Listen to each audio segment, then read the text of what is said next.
So much to unpack. First of all, Spotify seems to be calling me a liar, which I want to be sure to address. Second, I'm reading all these headlines, right, talking about Spotify removed 75 million spammy AI generated tracks. But this is actually not what Spotify said, because we're going to go and actually look at what Spotify is saying, because I went digging on this. If it truly is 75 million, based on the time frame that Spotify has presented, then that means we should all be extremely terrified. Or, based on my calculations, Spotify is not giving us the real numbers. So first, let me go back to it. Spotify appears to be calling me a liar, and I don't like being called a liar when I'm just stating the facts. If you guys remember, I have been covering about how Spotify updated its terms of service, and what does that mean? How does it impact you, right? And some of the positions that we took based on the actual terms of service, one having to do with the creation of derivative works. Now, one thing I wanted to clarify for you guys, I'm like, well, if we're looking at the actual just Spotify terms of service, that's the contracts that you sign when you are a user, you are a listener. But I go, as I'm seeing a lot of people kind of freaking out about this, because this language in that section 4, as it is today, right now,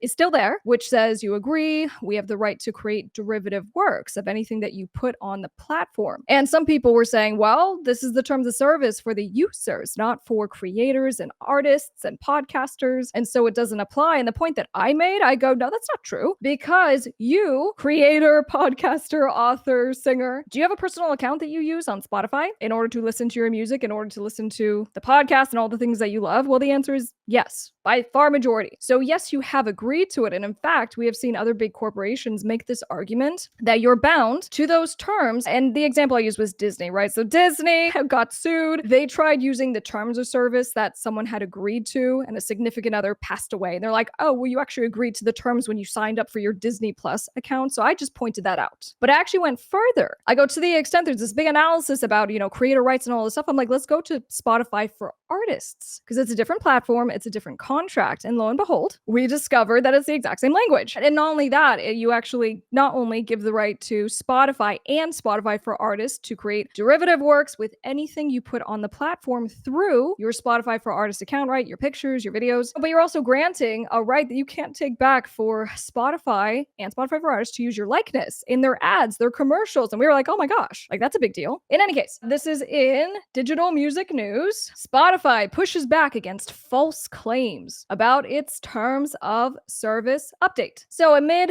an avalanche of controversy and some more artist exits, Spotify has responded to the purported misinformation about its newest terms of service update. In the latest wave of criticism, Joe Budden called out the terms during an episode of his podcast and expressed uncertainty about continuing to upload Spotify. More significantly, entertainment attorney Krystle Delgado broke down, that's me by the way, broke down the update in a YouTube video. Therein, the Delgado Entertainment Law founder noted the adjusted languages presence within the Spotify's listener terms, but emphasized that all the DSP users, right, so all the Spotify users, are bound to the agreement. Okay, so some people will take a look at this and go, well, this actually doesn't even apply to music creators because it's the terms for Spotify. Well, let me ask you this question, right? Are you an artist that actually has a personal account, right? So the points we just made. Okay, so I go on, I'm like, so this language about non-exclusive, transferable, sublicensable, royalty-free, fully paid, irrevocable, worldwide, right? All of this is in the terms of service. So we were just pointing out what literally is in their agreement. So Spotify, following all of this, put out a statement. You might be seeing some misinformation online about a change to Spotify's terms of use and their impact on authors and creators.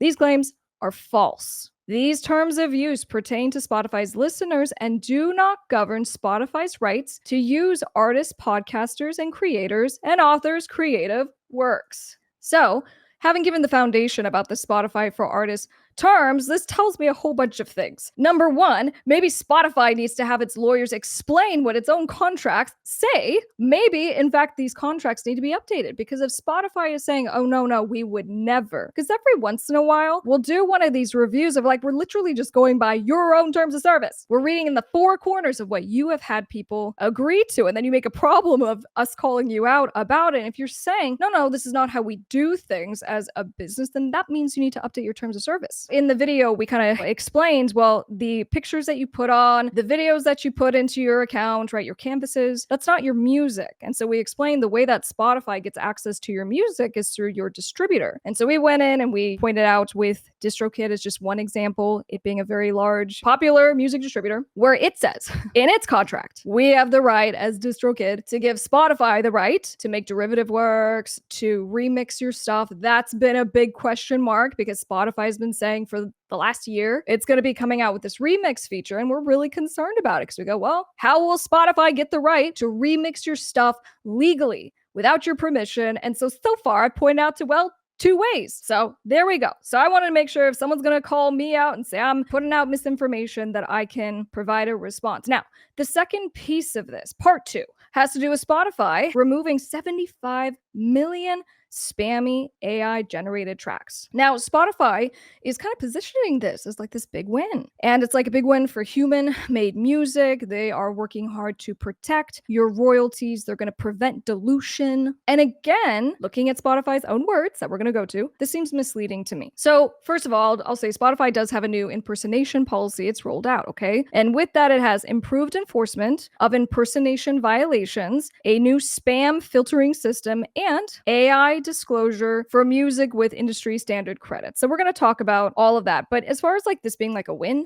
or being presented as a win, I'm not sure I'm buying that narrative. It feels like it's a play on Spotify's own interest. And let me explain. The first reason why this kind of feels so calculated is because, for example, the competitor to Spotify is Deezer, right? One of them. And Deezer rolled out its AI detection tool in like, we're fighting for you little human authors back in January. Here we are going into October, okay? So back in January, it rolled out this tool and just kind of communicated with its users. We are taking steps to not only detect, to also identify, make it clear to also our users for transparency's sake. But then also they said that they're not going to pay out royalties to the AI music. So meaning they're not going to do something to dilute the pool for human authors, right? So anyway, 10 months later, and after we have all been asking Spotify to address these significant issues that are continuing to build and build and build, here we are. And so they're rolling this out and they're like, we're doing the big thing. So we're going to look at what they had to say because, we want to think the best and we'll just try to be fair about it. But the problem has only been getting worse. And we reported Deezer had announced that of the 30,000 tracks that are uploaded daily, almost a third are fully AI generated. We don't know what the numbers are for Spotify, but that's what Deezer has said. Deezer's been pretty transparent. So basically, the first reason why this kind of feels very calculated is the timing. Did the PR just get so bad that you're like, oh my gosh, we really need to do something? Or if I can speculate, when I have big clients, right, big businesses, sometimes they'll make moves, not just because it's a PR thing, but because they're like, we think the government's about to get involved. We think that there's stuff coming down the pipeline.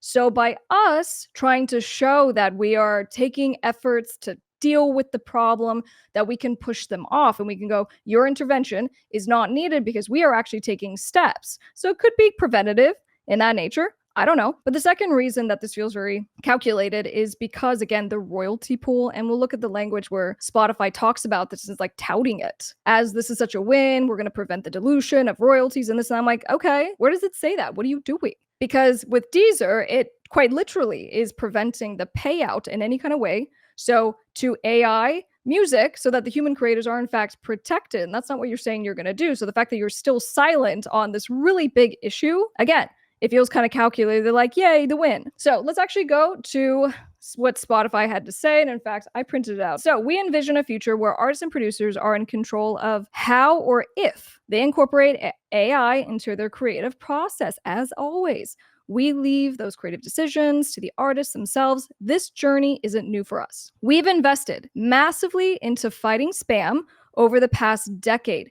In fact, this is the important language. In fact, in the past 12 months alone, a period marked by the explosion of generative AI tools, we've removed over 75 million spammy tracks from Spotify. What they said here and what they didn't say is really important. Okay, so they go, in the last 12 months, they didn't say yesterday. They didn't say we just purged right now. They said in the last 12 months, over the course of it, we have purged 75 million tracks, and they actually never said AI tracks. That's what everyone's saying in their headlines. They said, we removed spammy tracks. And as someone who fights with Spotify all the time and distributors, what I can tell you is that spammy tracks can mean a whole lot of things. And usually it means your human made music. But let's talk about the numbers for a sec, because one, if you're telling me that roughly a half of everything that has been put on your platform in the last year is spam, is AI, that is terrifying. Or those aren't the real numbers. I suppose what? Spotify would have to maybe count removals from prior years. I don't know.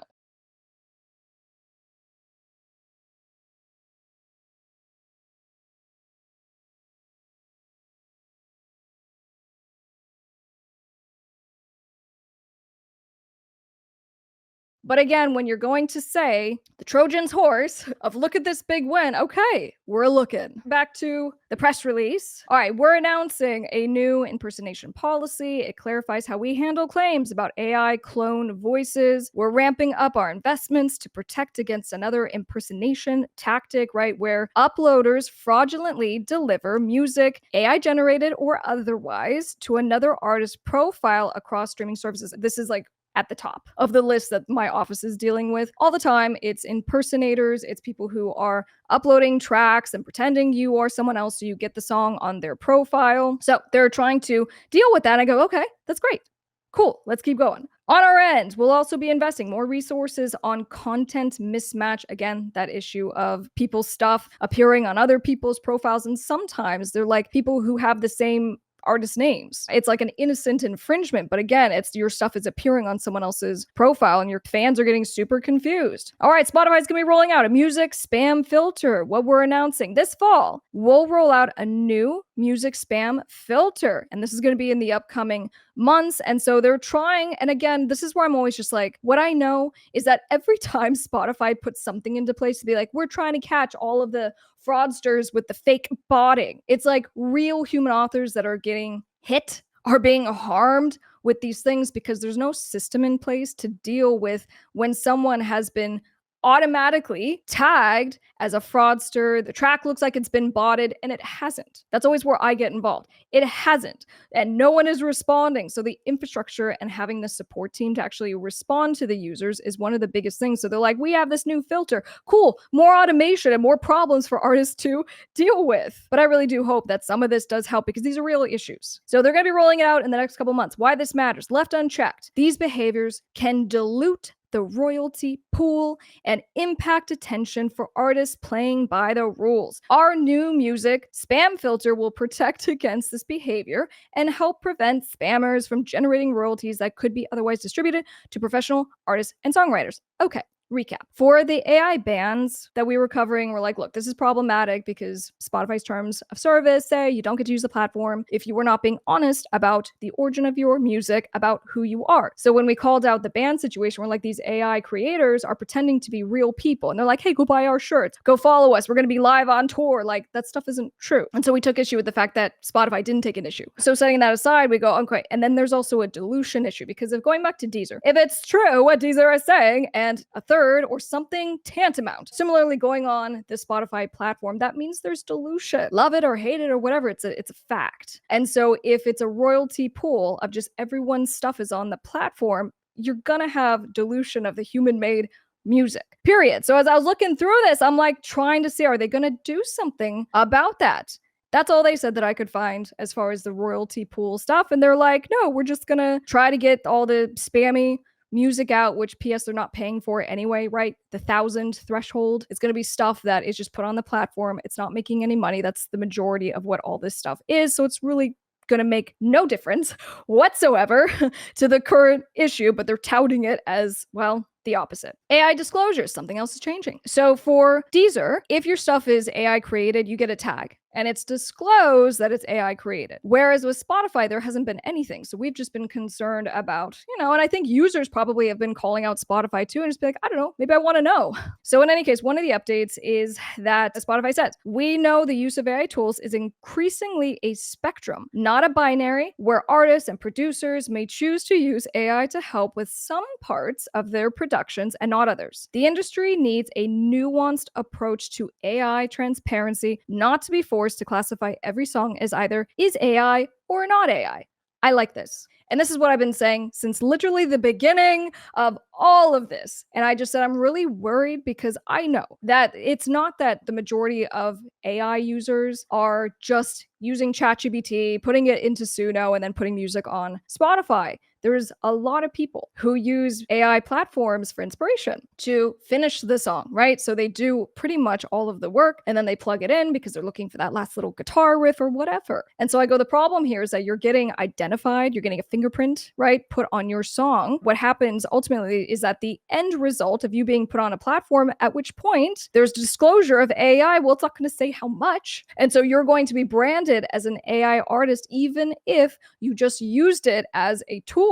So to the extent that this is starting a conversation, I'm like, okay, this is interesting. So I got excited at this part, but then where it falls apart for me is that it goes, so we're working with Amuse, Audio Salad, Believe, CD Baby, DistroKid, and they go on with their list. They're going, we're working with these companies to have alignment. And as I can fairly interpret, it's because you have to get the distributors to put it into the platform so the artist, the uploader, can put what they want to disclose. So what I'm saying is that the user will be the one making these judgment calls. So it's actually not going to guarantee transparency. It's going to allow creators just to decide how they want it disclosed, and that's cool. But in the ultimate, like how we want to have full transparency and this and that, there's going to be a disconnect. For me, it's a move in the right direction, and that there has to be transparency and there has to be a way for artists who do not fall on an extreme one or the other side to be able to identify or have some kind of control over this. Okay, so those were the main points from the actual release. Now, how's the industry responding to this? I thought this was interesting. So Universal said, and this was in a Music Business Worldwide article, it welcomes Spotify's new AI protections as important steps forward, consistent with our longstanding artist-centric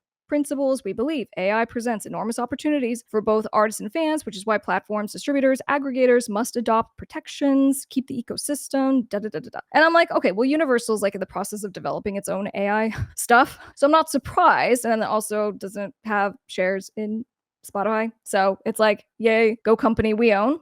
But anyway, Warner also chimed in. Warner has been working with our distributor partners to set rich environment and ecosystem for AI, where the value of artistic creativity is protected. We appreciate and support Spotify on taking these steps to do just that. Now, in the conversation of what this is, drop a comment down below on what do you think so far. But let's be clear. Spotify, in my opinion, didn't just grow a conscience. Spotify has been allowing AI-generated content, the spam, which is what it's leading everyone to believe, that it's taken this huge action to deal with AI music specifically. And I'm saying that's not what that press release said. And again, are they gearing up for a government crackdown? Are they trying to deal with lawsuits? That's another reason why these terms of service get updated. That's another reason why companies will sometimes make decisions, because they are bracing, and they're allowed to do that. If you're going to be a big corporation, you can have the most robust, one-sided contract in the world. And us as the users, as us as the creators, we're allowed to take an issue with that. And then is this just reactionary at this point, right? That artists are speaking out, the fake songs are getting exposed, public trust is atrophying. So maybe this is a cleanup attempt and not really a matter of like integrity. I don't know. I always look at these things, guys, and I'm like, we have brands, we have companies that are trying to control the narrative. And so the timing for me on this really matters.